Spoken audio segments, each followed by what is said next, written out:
Izin tanya, untuk pemasangan AC baru, apakah ada biaya tambahan seperti bobok tembok dan lain-lain? Oke, ini untuk pengguna AC ya, pahami. Beli AC itu nggak kayak kita beli kulkas ya. Kalau kita beli kulkas, tinggal kita datang ke toko atau kita pesan online, terus barang sampai, si kulkas ini sampai ke rumah, colok langsung jadi ya, langsung dingin. Nah, beli AC ini ada material tambahan seperti pipa, kabel dan lain-lain. Jadi kita beli AC itu nggak bisa beli AC sampai langsung pakai itu nggak bisa ya, karena ada proses pemasangan instalasinya ya. Nah, teman-teman, kalau misalkan teman-teman beli AC ini kan ada pilihannya di toko itu, entah itu toko online atau toko offline itu ada pilihannya. Beli pakai terima beres atau beli unit only ya. Kalau kita beli unit only itu kita hanya beli unit outdoor unit sama indoor unit. Berarti belum termasuk material pendukung seperti pipa, kabel, ductip, bracket dan lain-lain, dan jasa pasang belum termasuk ya, belum include. Nah, kalau kita beli paket terima beres, misalkan AC media 3 juta terima beres gitu kan. Artinya kita bayar 3 juta udah duduk manis, sudah dipasangin ya. Nah, sekarang kita bahas satu-satu yang paket terima beres ya. Kita beli ini untuk user jangan sampai terkecoh ya, jangan sampai terkecoh oleh teknisi, oleh toko. Jadi sebelum teman-teman beli paket terima beres, misalkan teman-teman beli paket AC 3 juta terima beres. Nah, teman-teman chatting dulu dengan tokonya, toko online, atau kalau datang langsung ngobrol dulu sama penjualnya. Mas, ini gue beli harga 3 juta ini udah dapat apa aja, udah include apa aja ya kan. Kalau misalkan si tokonya bilang, ya ini udah terima beres, pokoknya duduk manis dingin gitu ya. Nah, tanya pipanya berapa meter. Kalau dia 3 meter, teman-teman bisa nggak nego misalkan 5 meter ya.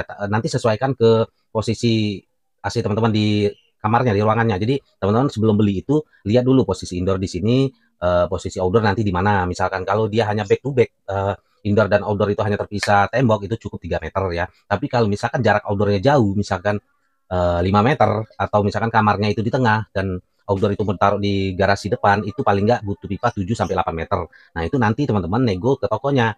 Bisa nggak gua 3 juta ini pipa 8 meter minta gitu ya. Atau nanti tokonya misalkan oh nggak bisa harus nambah lagi, ya udah nambah lagi. Jadi udah nego di tempat ya. Karena gini, kalau misalkan teman-teman nggak paham ya, nggak paham posisi butuh pipa berapa, nanti teman-teman beli paket 3 juta nih, paket 3 juta terima beres, tahunya dari toko terima beres ya, dan ternyata pada saat dipasang posisi AC teman-teman itu kamar di tengah, outdoor di depan, itu butuh pipa paling nggak 7 sampai 8 meter ya, yang tadinya pipanya 3 meter di bawaan tokonya, artinya teman-teman kurang kira-kira 5 meter lagi ya. Nah, kurang 5 meter ini akan dibebankan ke teman-teman lagi ya. Jadi teman-teman pikir, wah gue udah terima beres, ternyata kan ada lagi tagihan dari teknisinya, tagihan tambahan pipa. Makanya sebelum beli persiapkan dulu jarak indoor ke outdoor berapa. eh, Kalau misalkan cuma back to back ya udah 3 meter dari bawaan itu, karena toko-toko itu terima beres, pakai terima beres itu rata-rata 3 meter ya, 3 meter untuk pipa. Nah, pipa ini tanya pipanya pakai yang merek apa. Kalau mereknya Gembla, Saiki, Nippon Steel, Tateyama, Hoda itu bagus ya. Jadi pakai pipa itu yang minimal tebal 0,6 mili, harus tebal ya. Karena tekanan freon yang zaman sekarang itu R32, R40 itu keras tinggi, 140 sampai 160 PSI. Nah, itu harus pipa tebal. Kalau pakai pipa yang tipis kayak Arctic itu bagus kalau untuk AC zaman dulu ya, R22. Tapi kalau untuk AC zaman sekarang itu tipis ya, 0,5. Nah, itu jangan mau karena berisiko kebocoran freon. Nego mereknya apa? Kalau merek-merek nggak jelas ya jangan mau. Ya minta yang merek-merek jelas, yang tebal ya, yang tebal minimal 0,6 mili. Lalu kabel. Kabel ini biasanya dari toko juga 3 meter. Nah, kalau teman-teman dapat kabel dari toko itu 3 meter, nanti di pemasangan AC ini bukan hanya kabel-kabel itu ada dua ya, kabel dari indoor ke outdoor, kabel supply indoor outdoor, kabel kontrol ya. Nah, nanti teman-teman butuh lagi kabel dari indoor ke listrik PLN, ke listrik ya, ke listrik rumah kita itu sebagai power listrik AC-nya. Nah, jadi teman-teman jangan pikir wah udah terima beres, karena nanti ada part yang kurang. Pasti ada part yang kurang. Nah, itu akan dibebankan ke teman-teman kalau ada kekurangan lagi. Jadi material dalam pemasangan AC itu pipa yang utama ya, pipa, kabel, daktip. Nah, daktip bungkus pipa itu yang lem untuk bungkus pipa. Lalu bracket outdoor. Nah, tanya ke tokonya kalau pakai terima beres dapat bracket outdoor nggak? Nah, bracket outdoor ini sudah termasuk baut dinabol 4 biasanya ya, baut dinabol. Terus nggak ada lagi. Nah, itu. Nah, lalu tanya ke tokonya, paket terima beres ini apakah sudah termasuk biaya bobok tembok gitu ya. Biasanya kalau bobok satu tembok itu free karena udah masuk biaya pemasangan dari situ include ya. Lalu tanya lagi, vakum gimana? Karena AC zaman sekarang itu wajib divakum pakai alat vakum khusus AC ya, vakum pakai alat khusus Vakum AC kayak gini. Nah, jangan mau kalau digejos pakai freon ya, digejos pakai freon.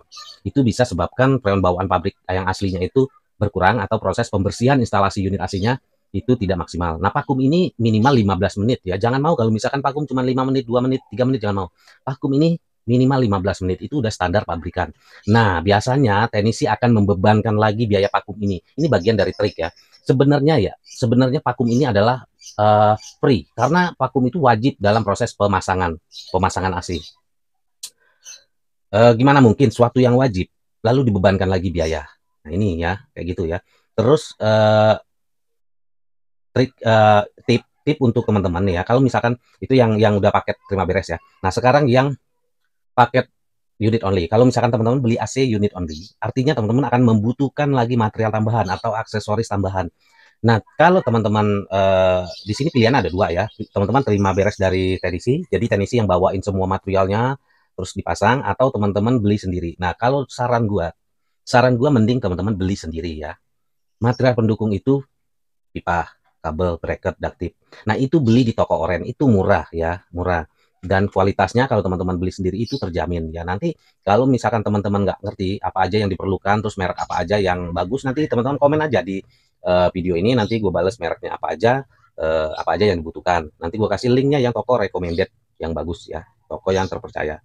Nah itu jauh lebih irit. Dan ingat, pemasangan AC baru tidak perlu isi freon ya. Jadi jangan sampai terkecoh.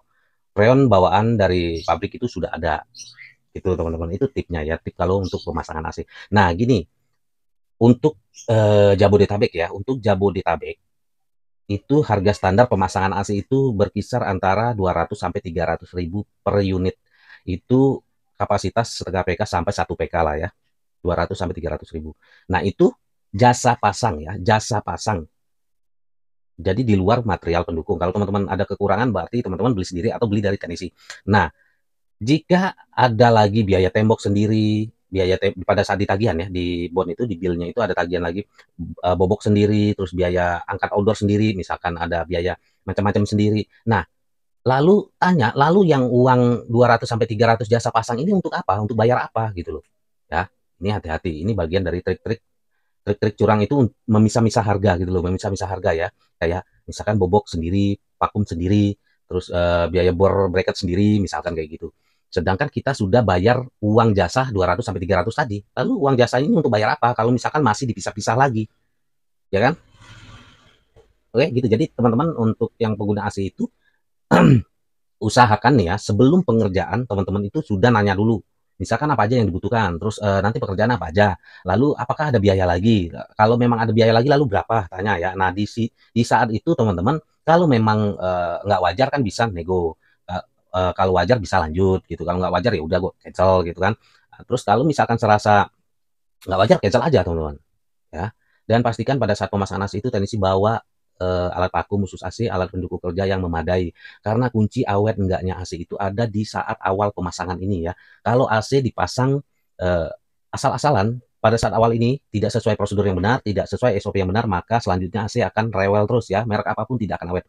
Nah, kalau AC di saat awal pemasangan ini dipasang dengan benar, sesuai prosedur yang benar, pakai material pendukung yang bagus, pipa yang tebal, kabel asli tembaga, nggak ada sambungan, maka selanjutnya itu AC insya Allah awet gitu ya.